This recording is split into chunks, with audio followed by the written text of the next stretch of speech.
Tempo comum, 31ª semana, sexta-feira, tema 71. Rezar pelos defuntos. Pontos a meditar. 1. A ajuda às almas do purgatório, uma verdade vivida na Igreja desde os primeiros tempos. 2. Encurtar-lhes a espera para entrarem no céu com as nossas orações e boas obras. 3. As indulgências. Pelo sinal da Santíssima Cruz, livrai-nos Deus nosso Senhor dos nossos inimigos. Em nome do Pai, do Filho e do Espírito Santo. Amém. Meu Senhor e meu Deus, creio firmemente que estás aqui, que me vês, que me ouves. Adoro-te com profunda reverência. Peço-te perdão dos meus pecados e graça para fazer com fruto este tempo de oração. Minha Mãe Imaculada, São José, meu Pai e Senhor, meu anjo da guarda, intercedei por mim.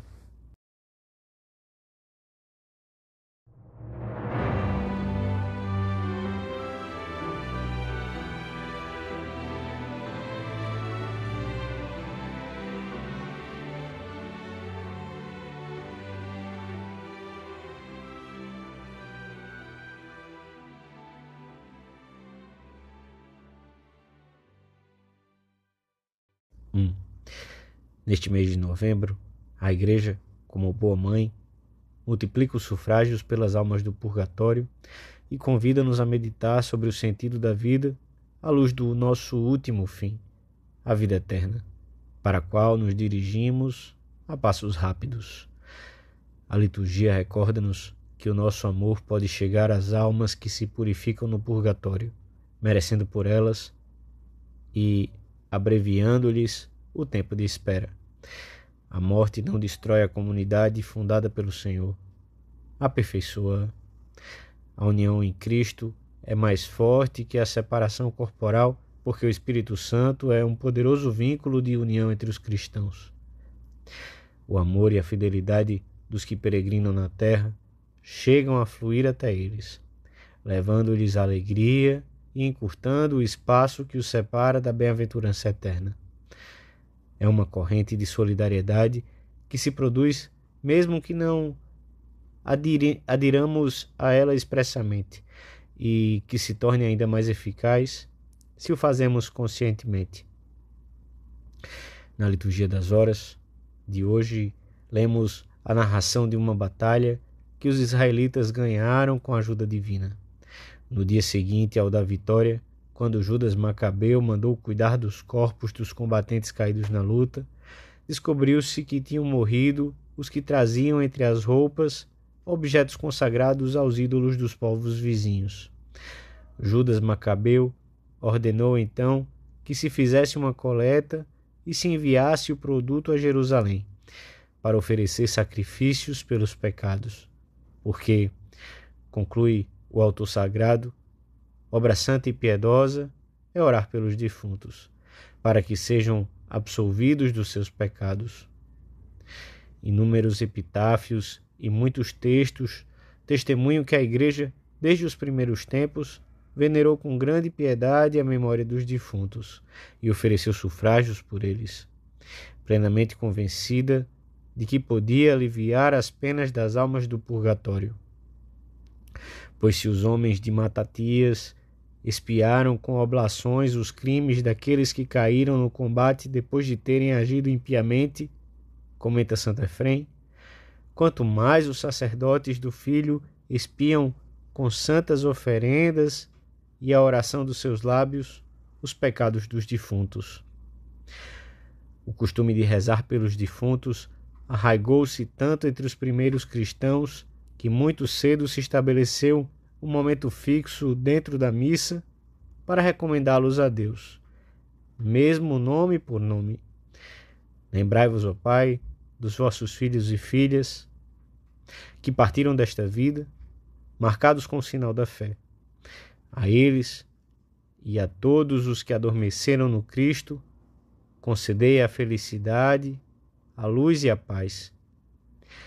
E em outra oração eucarística podemos ler: lembrai-vos também dos nossos irmãos que morreram na esperança da ressurreição e de todos os que partiram desta vida. Acolhei-os junto a vós, na luz da vossa face. Estas expressões, empregadas na liturgia da missa, provêm muito provavelmente dos epitáfios dos sepulcros das catacumbas, com o sinal da fé, sono dos justos, lugar de refrigério.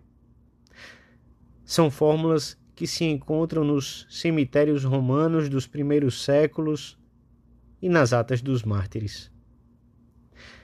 Esta verdade, a de podermos interceder pelos que nos precederam, admitida desde sempre pelo povo cristão, foi declarada solenemente como dogma de fé. Nós, enquanto fazemos estes minutos de oração mental, podemos recordar essas pessoas que já morreram e que continuam unidas a nós por fortes vínculos.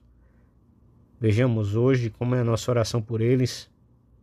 Não nos esqueçamos de que se trata de uma grande obra de misericórdia muito grata ao Senhor.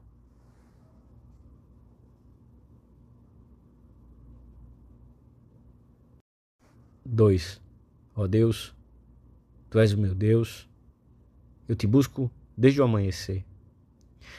A minha alma tem sede de Ti, a minha carne enlanguece junto de Ti, como a terra árida e seca, sem água. A minha alma tem sede de Deus, do Deus vivo. Quando irei e contemplarei a face de Deus? Esta necessidade e esta ânsia reveladas pelo autor sagrado podem ser aplicadas em toda a sua força às almas do purgatório. Os pecados provocam uma dupla desordem. Em primeiro lugar, a ofensa a Deus, que acarreta para a alma o que os teólogos chamam reato de culpa, a inimizade, o afastamento de Deus, que em caso de pecado mortal implica um desvio radical da alma em relação ao fim para que foi criada, e a torna merecedora da eterna privação de Deus. Esta culpa, no caso dos pecados cometidos depois do batismo, é perdoada na confissão sacramental. Além disso, e na medida em que o pecado significa uma conversão às criaturas, provoca uma desordem que atinge o próprio pecador e que trunca a sua realização pessoal. O pecado diminui o próprio homem, impedindo-o de conseguir a plenitude. E como, pela comunhão dos santos, todos os fiéis estão unidos entre si, esse pecado prejudica e ofende os outros. A alma que se rebaixa pelo pecado arrasta consigo a igreja e, de certa maneira, o mundo inteiro. Estas consequências do pecado pessoal são o que se chama reato, ou resto de pena, que subsiste ordinariamente, mesmo depois da absolvição sacramental, e que deve ser reparado nesta vida pelo cumprimento da penitência imposta na confissão, pela prática de obras boas ou mediante as indulgências concedidas pela Igreja. A alma que parte deste mundo sem a suficiente reparação ou com pecados veniais e faltas de amor a Deus, deverá purificar-se no purgatório, pois no céu não pode entrar nada contaminado. No purgatório, as almas satisfazem pelas suas culpas e manchas, sem com isso terem merecimento algum. Com a morte termina o tempo de merecer, sem experimentarem nenhum crescimento no seu amor a Deus. Por outro lado, porém, junto com uma dor inimaginável, existe também no purgatório uma grande alegria, porque as almas ali retidas sabem-se confirmadas em graça e, portanto, destinadas à felicidade eterna. A Igreja, ao comemorar anualmente os fiéis defuntos, lembra-se ao longo deste mês de novembro desses seus filhos que ainda não podem participar plenamente da bem-aventurança eterna e anima-nos a oferecer o santo sacrifício por eles. Nada mais valioso pode ser oferecido ao Pai neste mundo, ao mesmo tempo que concede especiais indulgências aplicáveis a essas almas. O Senhor quis que qualquer obra boa realizada em estado de graça pudesse ser útil e alcançasse um prêmio diante dele. E estes méritos podem ser aplicados pelos defuntos do purgatório a título de sufrágio, de ajuda. Assim, podemos oferecer por essa intenção a recepção dos sacramentos, especialmente a comunhão, o terço, as doenças, a dor, as contrariedades da jornada. Sem esquecermos esse outro cabedal de que dispomos todos os dias como um grande instrumento de ajuda aos nossos irmãos defuntos, o trabalho ou o estudo, feitos com perfeição humana e sentido sobrenatural.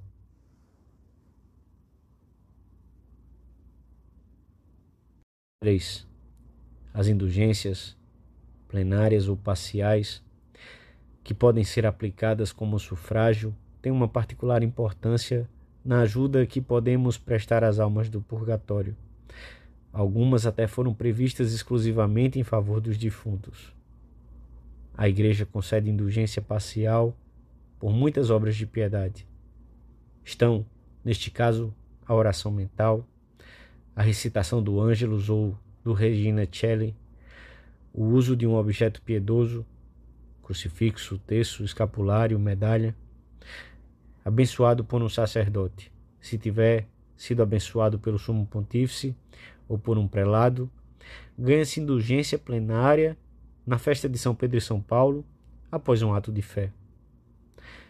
A leitura da Sagrada Escritura, a recitação do Lembrai-vos, a comunhão espiritual com qualquer fórmula, todas as ladainhas, a recitação do Adoro-te Devote, a Salve Rainha, as orações pelo Papa, um retiro espiritual. Algumas destas práticas são ainda mais enriquecidas pela concessão nas condições habituais: confissão, comunhão, oração pelo Sumo Pontífice, do benefício da indulgência plenária, que apaga toda a pena temporal devida pelos pecados. É o que acontece, por exemplo, com a recitação do texto em família, a prática da via sacra, a meia hora de oração diante do Santíssimo Sacramento, a piedosa visita a um cemitério nos primeiros 8 dias do mês de novembro. Conforme ensinam São Tomás de Aquino e muitos outros teólogos, as almas do purgatório podem lembrar-se de pessoas queridas que deixaram na terra e pedir por elas, ainda que ignorem, a não ser que Deus disponha o contrário, as necessidades concretas dos que ainda vivem. Intercedem pelos seres queridos que aqui deixaram, como nós rezamos por elas, mesmo sem sabermos com certeza se estão no purgatório ou se já gozam de Deus no céu. Não podem merecer, mas podem interceder, apresentando ao Senhor os méritos adquiridos aqui na terra. Ajudam-nos em muitas das necessidades diárias, e fazem-no especialmente em relação aos que estiveram unidos a elas durante esta vida, aos que mais a ajudaram a alcançar a salvação, aos que tinham a seu encargo nesta terra. Não deixemos de recorrer a elas. Sejamos generosos nos sufrágios que a liturgia nos propõe, especialmente neste mês de novembro. Tendo-as muito presentes, relacionando-nos com elas nesse intercâmbio de orações, devemos chegar a poder dizer delas: minhas boas amigas, as almas do purgatório,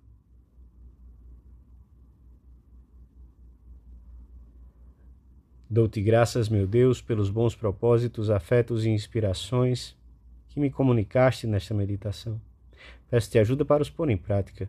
Minha Mãe Imaculada, São José, meu Pai e Senhor, meu anjo da guarda, intercedei por mim.